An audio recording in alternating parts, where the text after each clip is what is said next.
What's that enticing aroma? Is it a genie whispering culinary secrets? Nope, it's something even better. A steaming tagine, a North African masterpiece. For centuries, tagines haven't just been pots, they've been storytellers. Buckle up, food adventurers, because we're diving into the history, the deliciousness, and the cultural significance of this iconic dish. Tagines have Berber roots, dating back to nomadic tribes who needed sturdy cookware for slow cooking over open fires. But the magic goes beyond the pot itself. These folks were spice geniuses.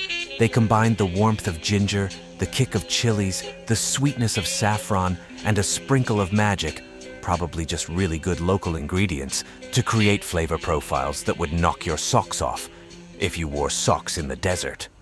So what goes into a tagine? Well, the beauty is, pretty much anything. Lamb, chicken, fish, you name it. It can simmer in this flavorful paradise. Vegetables like carrots, onions, and potatoes become tender partners in this slow-cooked symphony. And then there are the spices. We're talking cumin, coriander, turmeric, a party for your taste buds. But the key to unlocking tagine magic is the slow, gentle cooking process. The conical top traps steam, creating a self-basting wonderland where flavors get to know each other really well. And then, the moment we've all been waiting for. The reveal. The tagine is unveiled, releasing a cloud of intoxicating aroma. Tender meat, perfectly cooked vegetables, and a sauce so rich and flavorful, it'll make your eyes water.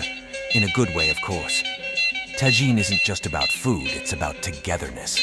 Traditionally shared with family and friends, it's a celebration of culture, tradition, and of course, incredible flavor. So are you ready to embark on your own tagine adventure? There are countless recipes online, so grab your favorite protein, some spices, and get ready to experience a taste of North Africa in your own kitchen.